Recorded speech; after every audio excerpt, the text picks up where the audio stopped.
On a frozen mountain trail in Wyoming territory, a struggling cowboy finds a woman near death in a blizzard and risks everything to save her. What he doesn't know is that she's Governor Brennan's daughter, and this single act of mercy is about to transform his life in ways he never imagined. Before we begin, let us know where you're watching from in the comments below. The wind screamed through Snake River Pass like the devil himself was chasing it, whipping snow into blinding sheets that made the world disappear. Jed Hawkins pulled his worn Stetson lower over his eyes, squinting against the ice that stung his face like 1,000 tiny needles.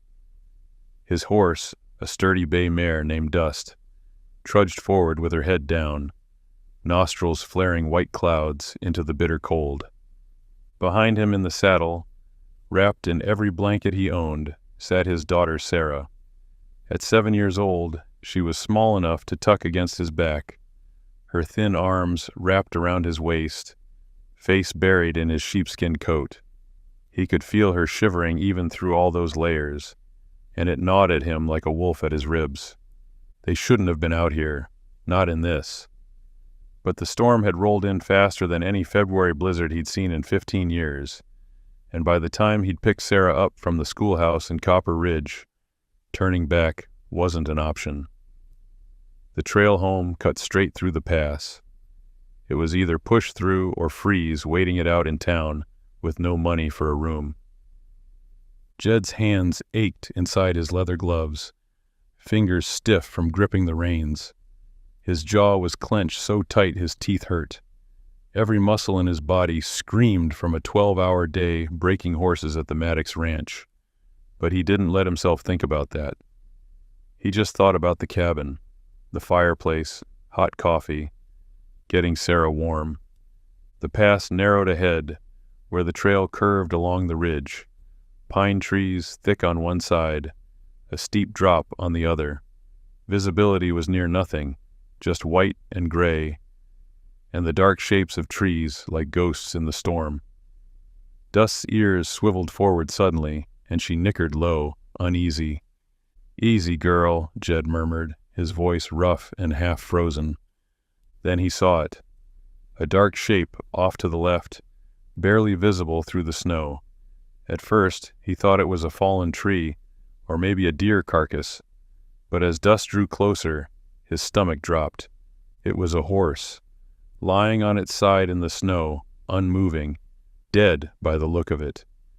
And a few feet beyond, half buried in a drift near the base of a pine, was a figure, a person, dressed in dark clothing, motionless, dusted white with snow.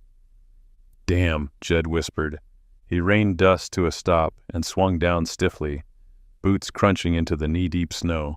"Stay put, darlin'," he said to Sarah, his voice firm but gentle. She nodded against his back, too cold and tired to argue. Jed waded through the drifts toward the figure, his heart pounding now, dread rising in his chest. Please don't be dead. Please don't be dead. He dropped to his knees beside the person and brushed the snow away from their face. A woman, young, maybe mid-20s, pale as death, lips blue, eyes closed. Ice clung to her dark hair, and her fine wool coat, though well made, was soaked through. She wasn't moving, wasn't breathing that he could see. "Ma'am!" Jed shouted over the wind, shaking her shoulder. Nothing. He pressed 2 fingers to her neck, just below her frozen jaw, and felt it. Faint, barely there. But a pulse. She was alive, barely. He didn't think, didn't hesitate. He scooped her up in his arms, dead weight and cold as stone, and carried her back to Dust.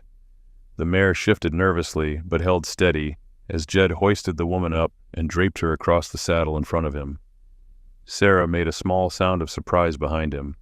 "Daddy, who is she?" "Don't know, baby girl," Jed said, his voice tight. "But she ain't gonna make it if we don't get her warm." He pulled himself up behind the woman, holding her against his chest with one arm, reins in the other. Her head lolled against his shoulder, lifeless, and then he kicked Dust into motion, urging her forward through the howling storm, praying they'd make it home before it was too late. The journey back to the cabin felt like riding through hell frozen over. Every gust of wind tried to rip them off the trail, and Jed could barely see 5 feet ahead. The woman in his arms was a dead weight, her body limp and cold as a corpse. And that terrified him more than the storm itself. He'd seen men freeze to death before, knew how quiet it was, how they just slipped away without a sound. "Hold on," he muttered to her, though he knew she couldn't hear him. "Just hold on." Sarah pressed closer against his back, her small voice muffled by the wind. "Is she gonna die, Daddy?" "Not if I can help it," Jed said, his jaw set hard. Dust stumbled once on the icy trail, and Jed's heart lurched into his throat. If the mare went down, they were all finished. But she caught herself, snorted hard, and pushed forward with the kind of stubborn strength that made him love that horse more than any creature on earth. The cold was savage now, biting through his coat, his gloves, his bones. His fingers were numb on the reins, and he couldn't feel his feet in his boots anymore. The woman's face was pressed against his chest, her breathing so shallow he had to strain to feel it. Ice crystals clung to her eyelashes, and her skin had gone from pale to gray. He tried to shield her from the wind as best he could, tucking her head under his chin, wrapping his coat around her as much as possible, but it wasn't enough. Nothing was enough out here. "Come on, Dust," he urged, his voice raw. "Get us home, girl. Get us home." The minutes stretched into what felt like hours. The world was nothing but white noise and freezing air, and the rhythmic crunch of Dust's hooves through the snow. Jed's mind started to wander, exhaustion creeping in, but he forced himself to stay sharp. He thought about the fire he'd need to build the moment they got inside.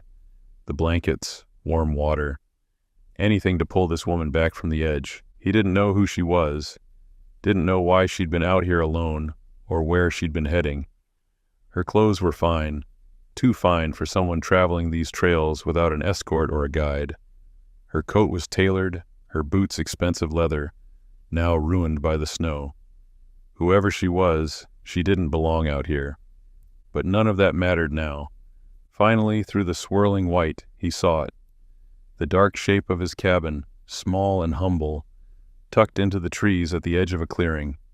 Smoke should have been rising from the chimney, but the fire had long since died. Still, it was shelter. It was home. "We made it, Sarah," he said, his voice thick with relief. "I'm cold, Daddy," she whimpered. "I know, baby. We're gonna get warm now, I promise." Jed guided Dust right up to the porch and dismounted carefully, pulling the woman down with him. She was heavier than she looked, or maybe he was just that tired.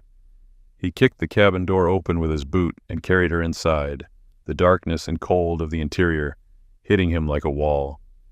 He laid her down on the old couch near the stone fireplace, her body slack and unresponsive. Sarah slipped off Dust and hurried inside behind him, shivering violently, her lips trembling. "Sarah, get the kindling from the box," Jed ordered, already moving. "Fast as you can." She nodded and ran to obey, her little hands fumbling with the wood. Jed knelt beside the woman, pulling off her frozen gloves, her soaked coat, her boots. Her fingers were like ice, stiff and pale. He rubbed them between his hands, trying to get the blood moving, but there was barely any warmth left in her. He grabbed every blanket in the cabin, piling them over her, then turned to the fireplace. His hands shook as he struck the flint, once, twice, 3 times before the spark caught. The kindling crackled to life, and he fed it carefully, building the flame until it roared. Heat began to fill the small room, and Jed finally let himself breathe. He knelt beside the woman again, pressing his fingers to her neck. The pulse was still there, faint but steady. "Come on," he whispered. "Don't you quit on me now." The fire crackled and popped, throwing dancing shadows across the cabin walls as warmth slowly began to seep back into the room. Jed worked quickly, his movements practiced and deliberate despite the exhaustion weighing on him like wet wool. He'd pulled the couch as close to the fireplace as he dared, and now the woman lay buried beneath every quilt and blanket he owned. Her face was still pale, but the deathly gray had started to fade. That was something. That was hope. Jed filled a dented tin pot with water from the bucket by the door and hung it over the fire on an iron hook. While it heated, he knelt beside her again, checking her pulse, her breathing, the color returning slowly to her fingertips. Her dark hair was still damp, plastered against her forehead, and he carefully brushed it back, his rough hands surprisingly gentle. "Daddy." Sarah's small voice came from behind him. She stood near the table, still wrapped in her coat, watching with wide, worried eyes. "Come here, darlin'," Jed said softly, holding out one arm. She ran to him and buried her face against his shoulder. He held her tight for a moment, feeling her trembling, feeling the cold still clinging to her small body. "Is she going to wake up?" Sarah whispered. "I hope so," Jed said honestly, "but she needs time, needs to get warm again." He stood and moved Sarah closer to the fire, helping her out of her wet coat and boots, wrapping one of the thinner blankets around her shoulders. "You stay right here where it's warm, you hear me? I'm going to tend to her." Sarah nodded, her eyes never leaving the stranger on the couch. The water in the pot began to steam, and Jed pulled it off the fire, pouring some into a chipped ceramic mug. He added a spoonful of honey from the jar on the shelf and stirred it slowly, the sweet smell filling the cabin. It wasn't much, but it was warm, and warm was what she needed. He sat on the edge of the couch, lifting the woman's head carefully, cradling it in the crook of his arm. Her eyes were still closed, her breathing shallow but steady now. He pressed the rim of the mug gently to her lips. "Come on now," he murmured. "Just a little." At first nothing. Then her throat moved, just slightly, and a trickle of the warm liquid slipped past her lips. She coughed weakly, her body stirring for the first time, and Jed's heart jumped. "That's it," he said quietly. "That's it. Come back now." He gave her another small sip, then another, and her eyelids fluttered. Slowly, like she was fighting her way up from the bottom of a frozen lake, her eyes opened. They were blue, pale blue like winter sky, and they stared up at him, unfocused, confused, afraid. "Easy," Jed said, his voice low and steady. "You're safe. You're inside. You're gonna be all right." She blinked, her lips parting, trying to form words, but nothing came out. Her gaze darted around the small cabin, taking in the rough-hewn walls, the crackling fire, the little girl sitting nearby wrapped in a blanket. "Where?" Her voice was barely a whisper, hoarse and broken. "My cabin," Jed said, "just outside Copper Ridge. Found you on the trail in the pass. You were near froze to death." Her eyes came back to his, and for a long moment, she just stared at him. Then her face crumpled slightly, and her voice cracked. "My horse." "Didn't make it," Jed said gently. "I'm sorry." She closed her eyes, a single tear slipping down her cheek. Jed looked away, giving her that moment, then set the mug down on the floor beside the couch. Sarah shifted closer, dragging her blanket with her, and stopped just a few feet from the woman. She tilted her head, her expression serious. "Are you a princess?" Sarah asked suddenly. The woman's eyes opened again, surprised, and the faintest hint of a smile touched her lips despite everything. "No, sweetheart," she whispered. "I'm not a princess." "You look like one," Sarah said matter-of-factly. Then she stepped forward and carefully draped her own blanket over the woman's legs. "This one's mine. It's got horses on it. It's real warm." The woman's breath caught, and she looked at the little girl with something like wonder in her eyes. "Thank you," she said softly, her voice thick with emotion. Sarah smiled shyly, then climbed up onto the arm of the couch, sitting there like a little guardian. Jed watched them both, something tightening in his chest. He didn't know who this woman was, didn't know why she'd been out there alone, but right now, in this moment, none of that mattered. She was alive, and she was safe. That was enough. 2 days passed before the storm finally broke. The wind died down to a whisper, and the sun emerged pale and cold over the snow-covered landscape, turning everything into a blinding field of white. The woman, who'd finally told them her name was Kate, had regained her strength slowly, spending most of the first day sleeping by the fire while Jed kept watch, and Sarah brought her cups of honeyed tea like a devoted nurse. By the second morning, Kate was sitting up on her own. Color returned to her cheeks, though her eyes still carried the shadow of how close she'd come to dying. She'd been quiet mostly, polite but distant, answering Jed's questions with careful brevity. She'd been traveling from Cheyenne to visit family in Montana, she said. Took a shortcut through the pass against her guide's advice. The storm caught her, her horse panicked and went down, and the rest was a blur of cold and darkness.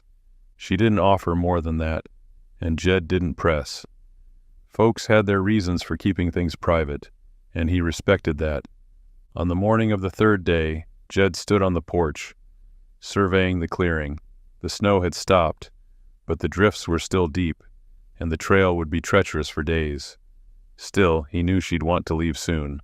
Women like her, refined and educated, didn't belong in a place like this. She'd been gracious about it all, but he could see it in the way she glanced at the rough wooden walls, the patched roof, the cracked dishes. This wasn't her world. He pulled on his coat and headed to the small lean-to where Dust was stabled. The mare nickered softly as he entered, her breath steaming in the cold air. He'd need to rig up something for Kate to ride. Maybe fashion a travois, get her to town where she could send word to her family, arrange proper transport. But when he came back inside, an hour later, brushing snow off his shoulders, Kate was standing by the window, fully dressed, in her now dry traveling clothes. She turned to face him, and there was something different in her expression, resolved. "I need to get to Copper Ridge," she said, "as soon as possible." Jed nodded. "Trail's still rough, but Dust can make it. I can take you in today if you're strong enough." "I am," Kate said firmly, then softer. "Thank you. For everything. I know I've been an imposition." "You ain't been nothing of the sort," Jed said, shaking his head. "Any decent person would have done the same." Kate's eyes held his for a moment, something unreadable passing through them. "No," she said quietly. "They wouldn't have." An hour later they were ready. Jed had saddled Dust and helped Kate up, then lifted Sarah up behind her.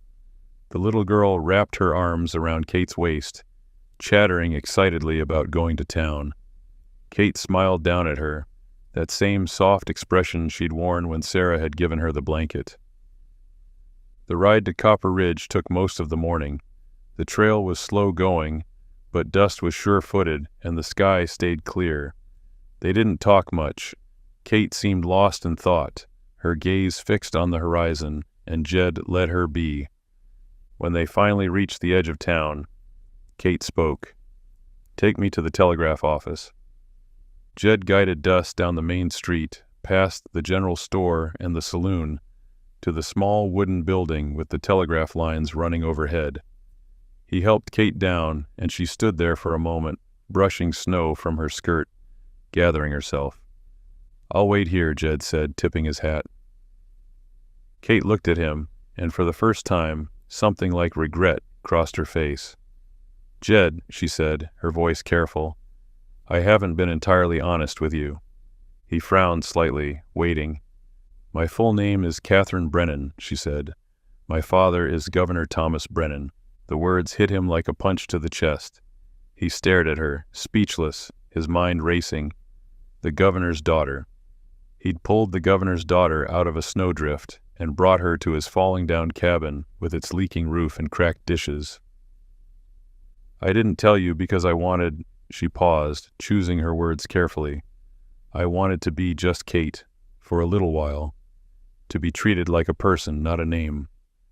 Jed swallowed hard, his hat suddenly feeling too tight in his hands. "Ma'am, Don't," Kate said gently. "Please. You treated me with more kindness and dignity than most people ever have. You asked for nothing, expected nothing." Her eyes glistened. That's rare, especially for someone like me. She reached out and squeezed his hand once, briefly. I won't forget this, Jed Hawkins. I promise you that.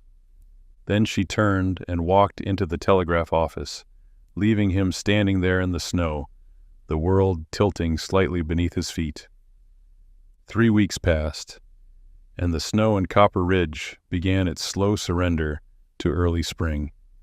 Icicles dripped from rooftops in the afternoon sun, and the frozen ground turned to mud that sucked at boots and wagon wheels. The mountains still wore their white caps, but down in the valley, life was thawing out, shaking off winter's grip. Jed's days fell back into their familiar rhythm like a worn saddle finding its shape again. Up before dawn, coffee boiled bitter and strong over the fire, then out to the Maddox Ranch to work the horses. His hands still ached from the cold that had settled deep in his joints, and his back protested every morning when he swung into the saddle, but he didn't complain. Work was work, and work kept food on the table. Sarah went back to school, trudging through the mud each morning with her slate tucked under her arm and her lunch pail swinging at her side. She talked about Kate sometimes, asking when the pretty lady would come visit, wondering if she'd made it home safe to her family. Jed would smile and tell her yes, she'd made it home just fine, and that would be the end of it. But there were moments when Jed's mind would wander back to those 3 days, when he'd pause in the middle of shoeing a horse or mending a fence post, and he'd remember the weight of her in his arms as he'd carried her through the storm. The look in her pale blue eyes when she'd first woken up, confused and afraid and grateful all at once. The way she'd smiled at Sarah when his daughter had draped that blanket over her legs. The governor's daughter. He still couldn't quite wrap his head around it. He'd shared his table with the governor's daughter. She'd slept on his threadbare couch, drunk from his chipped mug, worn his dead wife's old shawl to keep warm, and he'd never known, never suspected. Part of him was glad he hadn't known. If he had, he might have acted different, might have been stiff and formal and strange about it all, but not knowing had let him just be himself, just be Jed. Still, a hollow feeling had settled in his chest those first few days after he'd left her at the telegraph office. He'd watched her walk inside, straight-backed and composed despite everything she'd been through, and he'd known that was the last time he'd ever see her. Women like that didn't come back to places like this. They returned to their big houses and their important families and their lives that had nothing to do with broke cowboys living in leaky cabins. He didn't begrudge her that. It was just the way of things. The ranch hands had ribbed him about it when word got around town. Half of Copper Ridge had seen him ride in with a fine-dressed woman on his horse, and gossip spread faster than wildfire in a place this small. They'd asked him 100 questions he couldn't or wouldn't answer, and eventually they'd moved on to other talk. A saloon fight, a missing cow, some prospector claiming he'd found silver up near Red Canyon. Life went on the way it always did. One evening, after a particularly long day of breaking a stubborn roan that had thrown him twice, Jed sat on his porch watching the sun sink behind the mountains. The sky burned orange and purple, and the air smelled like pine and thawing earth. Sarah was inside doing her sums by lamplight, her tongue poking out the corner of her mouth the way it always did when she was concentrating hard. He'd patched the worst of the roof leaks the week before, but there were still a dozen things that needed fixing. The front step was rotting through. The door hung crooked on its hinges. The stove smoked something terrible when the wind came from the north. He'd get to it all eventually, piece by piece, the same way he'd been getting to things for the past 5 years since Mary died. Jed took a long breath and let it out slow, watching his breath fog in the cooling air. He thought about Kate one more time, wondered if she was warm and safe in whatever grand house she called home, wondered if she ever thought about the cowboy who'd pulled her out of the snow. Probably not, and that was fine. He'd done what any decent man would do, and that was enough. It had to be. The extraordinary had folded itself back into the ordinary, and Jed Hawkins was exactly where he'd always been, alone except for Sarah, working hard, getting by, and expecting nothing from a world that had never given him much to begin with. He stood up, brushed the dust off his pants, and went inside to check on his daughter's arithmetic. The letter arrived on a Thursday afternoon, delivered by a writer Jed had never seen before. Not the usual mail carrier from town, but a young man in a clean suit riding a well-bred chestnut, the kind of horse that cost more than Jed made in 6 months. The man dismounted in front of the cabin, glanced around at the modest homestead with barely concealed judgment, and held out a thick envelope sealed with red wax. "Jed Hawkins, Wems?" he asked, his tone clipped and professional. "That's me," Jed said, wiping his hands on his pants. He'd been splitting wood out back and was covered in dust and wood chips. "Delivery from Cheyenne. Sign here." The man produced a ledger and a pencil. Jed scrawled his name, took the envelope, and watched the rider mount up and leave without another word, hoofbeats fading down the trail. He turned the envelope over in his hands, frowning. The paper was heavy, expensive. His name was written across the front in elegant script that made his rough handwriting in the ledger look like chicken scratches. The seal bore an emblem he didn't recognize. Sarah came running out from behind the cabin, her dress muddy at the hem. "Who was that, Daddy?" "Don't know," Jed said slowly, still staring at the envelope. "Brought a letter." "What's it say?" "Haven't opened it yet." He walked to the porch and sat down on the top step, Sarah plopping down beside him, her eyes wide with curiosity. Jed broke the seal carefully and pulled out the contents. 2 folded sheets of paper, the first one a letter written in the same elegant hand as the envelope. He unfolded it and began to read. "Dear Jed, I have started this letter a dozen times, and each time the words feel insufficient. How do you thank someone for saving your life? How do you repay a kindness given without hesitation, without expectation, without any thought of reward? You didn't know who I was when you found me on that trail. You saw someone in need and you acted. You opened your home, shared what little you had, and asked for nothing in return. Your daughter gave me her blanket. You gave me warmth and safety and dignity when I had none. I have spent my entire life surrounded by people who want something from me. My father's name opens doors, but it also brings out the worst in people. Greed, ambition, false kindness that evaporates the moment it's no longer useful. But you, Jed Hawkins, you showed me something I had almost forgotten existed. Decency. Real, unvarnished human decency. I told you my name in that telegraph office because I owed you the truth. But I also told you because I wanted you to know that what you did mattered.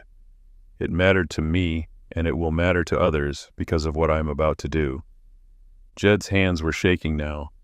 He glanced at Sarah, who was trying to read over his shoulder, her lips moving silently as she sounded out the words. He kept reading. "My father has agreed to establish a new territorial land office in Copper Ridge, and he has authorized me to oversee the distribution of homestead grants in the region.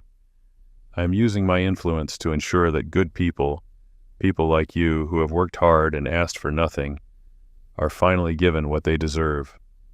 Enclosed with this letter is a land deed, 200 acres of grazing land south of Copper Ridge along Willow Creek, plus timber rights and water access. The land is yours, Jed, free and clear, no payments, no conditions. It is yours because you earned it, not through politics or money, but through the content of your character. I have also arranged for a line of credit at the Copper Ridge Bank in your name, enough to build a proper house, buy cattle, start fresh, build the life you and Sarah deserve." Jed stopped reading. His vision blurred, and he realized his eyes were burning.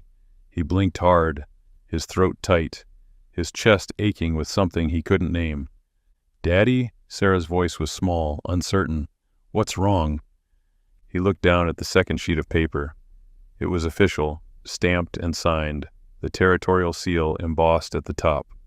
A land deed, his name written clear as day. Jedediah Hawkins, 200 acres. He couldn't breathe, couldn't think. The world had tilted on its axis, and everything he thought he knew about his life, about his future, had just shattered and reformed into something he'd never dared imagine. "Daddy, you're crying," Sarah whispered, her hand touching his arm. Jed wiped his face roughly with the back of his hand and pulled his daughter close, holding her tight against his side. His voice came out rough and broken. "Yeah, baby girl," he said. "I am." Jed sat on that porch step for a long time, the letter trembling in his hands. Sarah pressed against his side. The words on the page blurred and refocused as he read them again, then a third time, as if repetition would somehow make them more real, more believable. 200 acres, land of his own, not rented, not borrowed, not worked for someone else's profit, his. He'd spent 15 years breaking his back for other men, living in a cabin that leaked when it rained and let the cold seep through the cracks in winter. He'd buried his wife in a grave he couldn't afford to mark with anything better than a wooden cross he'd carved himself. He'd watched Sarah grow up in patched dresses and shoes worn through at the toes, and every single day he'd told himself it was enough, that they were getting by, that things could be worse. And now this. The paper felt almost too heavy to hold, weighted with possibility, with a future he'd stopped letting himself imagine years ago. His hands shook as he set the letter down carefully on the step beside him and picked up the deed, running his calloused fingers over the official stamps, the flowing script that spelled out his name. "What does it mean, Daddy?" Sarah asked, her voice quiet and full of wonder. Jed looked down at his daughter, at her wide brown eyes and the smudge of dirt on her cheek, and something broke open inside his chest. Not painfully, but like a dam giving way after holding back too much for too long. "It means," he said, his voice thick and unsteady, "it means we got land now, baby girl. 200 acres down by Willow Creek, good land, with water and timber and grass for cattle." Sarah's eyes went even wider. "Our land? Like we don't have to leave?" "Our land," Jed confirmed, his throat tight. "Ain't nobody can take it from us." She threw her arms around his neck, and he held her close, burying his face in her hair, breathing in the smell of sunshine and childhood and hope. His shoulders shook, and he didn't try to hide it anymore. The tears came hard and fast, years of exhaustion and worry and quiet desperation pouring out of him. He'd saved a woman's life because it was the right thing to do, because leaving her to die in that storm wasn't something he could live with. He hadn't done it for reward or recognition or gratitude. He'd done it because that's what decent people did. And somehow, impossibly, the world had seen him, really seen him, not as a broke cowboy barely scraping by, not as a widower raising a daughter alone in a falling-down cabin, but as a man with dignity, a man worthy of something better. "You know what this means?" Jed said, pulling back to look at Sarah, wiping his eyes with his sleeve. She shook her head, her own eyes shining.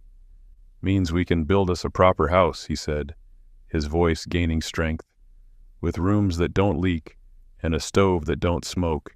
Means I can buy cattle, start a real herd. Means you can have new dresses that ain't hand-me-downs, and books for school, and maybe even a pony of your own if you want one." Sarah's face lit up like the sun breaking through clouds. "A pony?" "A pony," Jed said, laughing now through the tears, the sound raw and genuine. "And maybe chickens too, so we can have fresh eggs every morning. And a garden. Your mama always wanted a big garden." He looked out across the clearing, but he wasn't seeing the patched cabin or the leaning fence anymore. He was seeing what could be, what would be. A house with solid walls and glass windows, pastures filled with cattle bearing his brand, Sarah running through fields that belonged to them, laughing and safe and provided for. "Why'd she do it?" Sarah asked suddenly. "The pretty lady, why'd she give us all this?" Jed was quiet for a moment, thinking about Kate's words in the letter, about decency and dignity and kindness without expectation. He thought about the way she'd looked at him in that telegraph office, like he'd given her something precious she hadn't known she was missing. Because sometimes, he said slowly, choosing his words carefully, when you do something good, not for thanks or reward, but just because it's right, it comes back to you. Maybe not always like this, maybe not always so big, but it comes back. He pulled the letter close again, reading the final lines he hadn't gotten to before. You reminded me what it means to be good without audience or applause. You reminded me that character isn't about station or wealth, but about what you do when no one is watching, when there's nothing to gain. Thank you, Jed Hawkins, for saving my life, and thank you for reminding me what kind of person I want to be. With deepest gratitude and respect, Catherine Brennan Starr. Jed folded the letter carefully and slipped it back into the envelope. He stood up, Sarah's hand in his, and looked out at the mountains rising in the distance, snow-capped and eternal. For the first time in longer than he could remember, the future didn't feel like something to survive. It felt like something to build. The sun was setting over the Wyoming mountains, painting the sky in shades of gold and deep purple that made the snow-capped peaks glow like they were lit from within. Jed stood in the clearing in front of the cabin, the deed and letter still clutched in his hand, and for the first time in 5 years, he let himself feel the full weight of everything he'd carried. The loneliness, the fear, the endless grind of making every dollar stretch, every decision calculated against the risk of failing Sarah, and now the overwhelming gratitude and disbelief that someone had seen him, truly seen him, and deemed him worthy of more. Sarah tugged on his sleeve. Daddy, can we go see the land? Our land? Jed looked down at her, at the hope shining in her eyes, and he smiled. A real smile, the kind that reached all the way down to the hollowed-out places in his chest and filled them with something warm. Tomorrow, he promised, first light, we'll ride down to Willow Creek and walk every inch of it, see where we're going to build our house. And the pony pasture? She asked eagerly. And the pony pasture, he confirmed, laughing softly. She squeezed his hand tight, then looked up at him with that serious expression she got sometimes, the one that made her look far older than 7. That lady, Miss Kate, she was real nice. She was, Jed agreed. I'm glad you saved her. Me too, baby girl, me too. Sarah yawned then, the excitement and emotion of the day finally catching up with her. Jed scooped her up in his arms, even though she was getting too big for it, and carried her inside. He tucked her into bed fully clothed, too tired himself to fuss with getting her into a nightgown, and pulled the blanket up to her chin, the one with the horses on it, the one she'd given to Kate. Daddy, she mumbled, already half asleep. Yeah, you're a good person. The best person. His throat tightened again, and he smoothed her hair back from her forehead, pressing a kiss there. You are too, sweetheart. Don't ever forget that. She was asleep before he even left the room. Jed returned to the porch, settling into the old rocking chair that creaked under his weight. He reread the letter one more time in the fading light, committing every word to memory. Then he folded it carefully and placed it in his shirt pocket, right over his heart. The evening was quiet, except for the gentle sounds of the forest settling in for the night. Somewhere in the distance, an owl hooted. The wind whispered through the pine trees, no longer carrying the bite of winter, but the promise of spring. He thought about Kate, wondered where she was right now.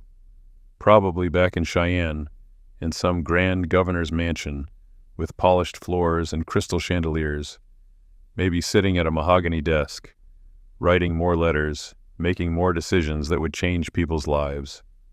He hoped she was warm, hoped she was happy, hoped she knew that what she'd done for him and Sarah wasn't just about the land or the money. It was about being seen, being valued, being told that his life, his character, his choices, they mattered.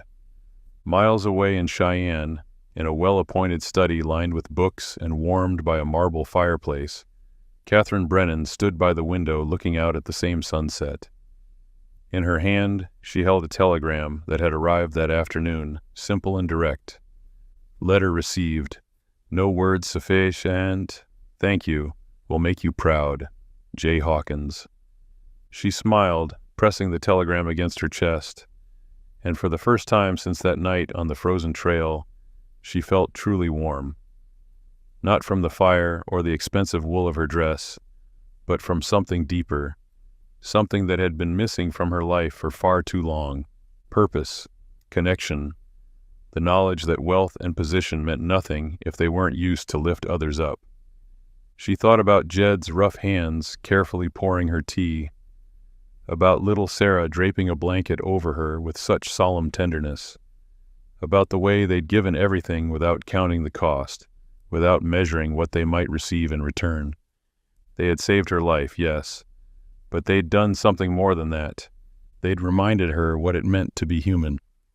Kate tucked the telegram into the drawer of her desk, next to the memory of 3 days in a humble cabin where she'd been treated with more genuine kindness than she'd known in all her years among society and politics. She made a silent promise to herself. She would use her position, her influence, her father's name, not for personal gain or political advantage, but to find more people like Jed Hawkins, people of character and quiet dignity who deserved to be seen, to be valued, to be given the chance they'd earned through the content of their hearts. Back in Copper Ridge, Jed Hawkins rocked slowly in his chair, watching the stars emerge one by one in the darkening sky. Tomorrow would bring new beginnings. Hard work still, certainly, but work towards something that belonged to him and Sarah. Work that would build a future instead of just surviving another day. But tonight he simply sat in the peace of knowing that kindness, real and unconditional, had come full circle. That the world, cold and harsh as it could be, still had room for grace.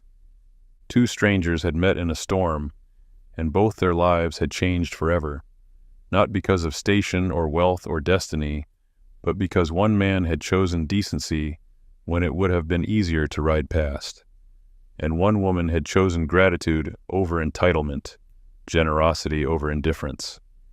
The wind picked up slightly, carrying the scent of pine and coming rain. Jed breathed it in deep, closed his eyes, and smiled. He was home. And for the first time in a long time, home felt like enough. More than enough. It felt like everything. If this story touched your heart, let us know in the comments below.